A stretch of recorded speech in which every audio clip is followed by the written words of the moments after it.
محترم ناظرین کو خوش آمدید۔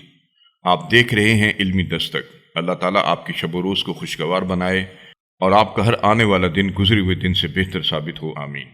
نئے آنے والے ناظرین سے گزارش ہے کہ ہمارے چینل کو سبسکرائب کر دیں اور برابر میں موجود بیل آئیکن کو کلک بھی کر دیں تاکہ آئندہ آنے والی ہماری ویڈیوز کا نوٹیفیکیشن آپ کو ملتا رہے۔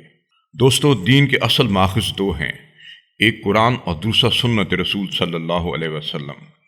قرآن کی حفاظت کا ذمہ خود اللہ تعالیٰ نے لے رکھا ہے، اس لیے اس میں کسی قسم کی کوئی تبدیلی، تحریف یا آمیزش نہیں ہو سکتی۔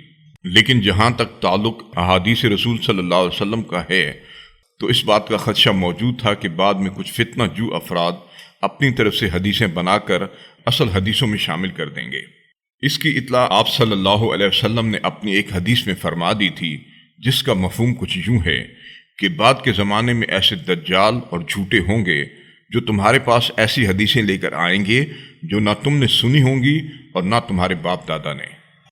تو ایسے معصیت کاروں سے دور رہنا کہ وہ نہ تمہیں گمراہ کریں اور نہ تمہیں فتنے میں ڈالیں۔ مقدمہ صحیح بخاری حدیث نمبر 7۔ ایسے لوگوں کو آپ صلی اللہ علیہ وسلم نے خبردار بھی فرما دیا تھا کہ جس نے جان بوجھ کر میری طرف جھوٹ منسوب کیا وہ اپنا ٹھکانہ جہنم میں بنا لے۔ محترم ناظرین، تابعین کے بعد یہ فتنہ پیدا ہو چکا تھا۔ کچھ فتنہ جو افراد نے اسلام دشمنی کی غرض سے اور کچھ زاہدوں اور صوفیوں نے ترغیب و ترہیب اور فضائل اعمال کے باب میں اپنے تئیں مسلمانوں کو خیر پر آمادہ کرنے اور گناہوں سے دور رکھنے کے لیے حدیثیں وضع کیں، جس سے موضوع اور ضعیف حدیثوں نے حق کو باطل کے ساتھ گڈمڈ کر دیا۔ ایک عام مسلمان صحیح اور موضوع حدیث میں فرق نہیں کر سکتا۔ کتنی بدعتیں ہیں جو اس راستے سے دین میں داخل ہو گئیں، اور کتنے فرقے ہیں جنہوں نے ایسی جھوٹی روایات اور موضوع احادیث کا سہارا لیا ہوا ہے، جس کا نتیجہ یہ ہوا کہ امت روایات میں کھو گئی، حقیقت خرافات میں کھو گئی۔ یہ معاملہ نہایت حساس نوعیت اختیار کر چکا ہے، جس کا احساس کرتے ہوئے کچھ علماء حق اور محدثین نے نہایت عرق ریزی کر کے احادیث کے مجموعوں میں سے موضوع اور ضعیف احادیث کو چھانٹ کر الگ کر دیا۔ اللہ تعالیٰ ان کی قبروں کو نور سے بھر دے۔ ان میں عصر حاضر کی علمی قداور شخصیت ناصر البانی رحمۃ اللہ علیہ کی ہے، جنہوں نے اسی عنوان پر ایک کتاب لکھی۔ یہ شاہکار کتاب 14 ضخیم جلدوں پر مکمل ہوئی۔ نہایت علمی انداز میں ہر ضعیف موضوع اور منکر حدیث کا پوسٹ مارٹم کر دیا۔ آج کی ویڈیو میں ہم آپ کو ایسی موضوع، منکر اور ضعیف احادیث بتائیں گے جو سادہ لو مسلمانوں میں مشہور و معروف ہو چکی ہیں۔ ناظرین، ہمارا تعلق کسی فرقے سے نہیں ہے، غیر جانبدار ہو کر ہم نے یہ کاوش کی ہے جو آپ کی نظر کر رہے ہیں۔ ناظرین، واضح ہو کہ موضوع سے مراد جھوٹی حدیث ہے۔ نمبر 1، حب الوطن من الایمان، یعنی وطن کی محبت ایمان کا جز ہے۔ ناصر البانی رحمہ اللہ نے اس کو موضوع لکھا ہے، اس کی کوئی اصل نہیں ہے۔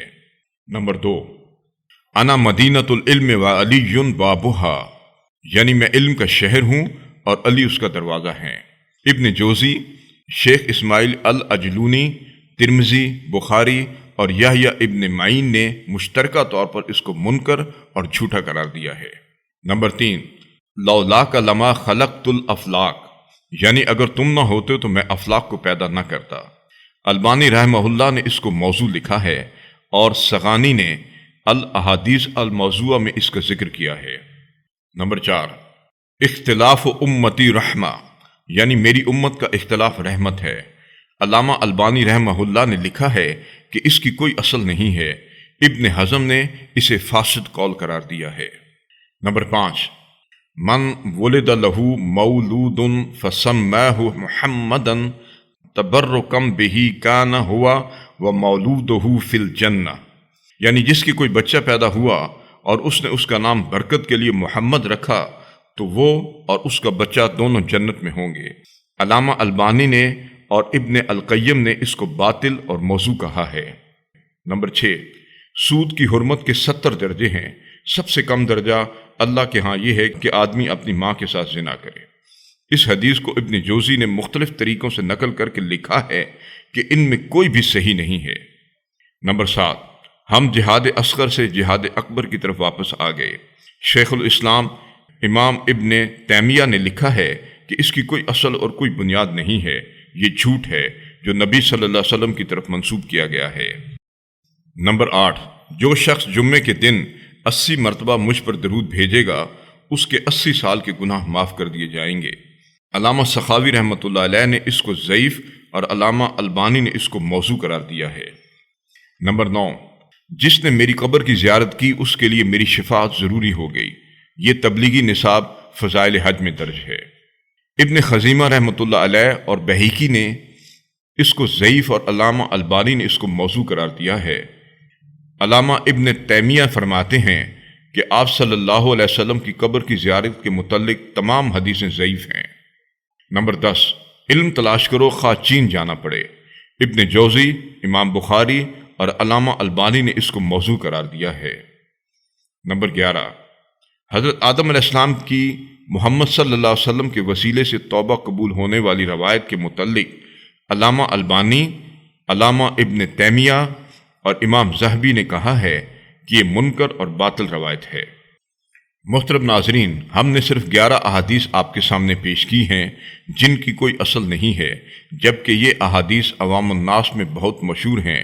ایسی مزید احادیث بھی ہیں۔ اپنے کمنٹس اور اپنی آراء سے ہمیں آگاہ کریں تو ہم وہ بھی آپ کے سامنے پیش کریں گے۔ اس ویڈیو کو اپنے دوست احباب سے شیئر کریں، اس کو لائک بھی کریں، اور نئے آنے والے ناظرین ہمارے چینل کو سبسکرائب اور بیل آئیکن کو کلک کر دیں۔ اس سے ہماری آئندہ آنے والی ویڈیوز کا نوٹیفیکیشن آپ کو ملتا رہے گا۔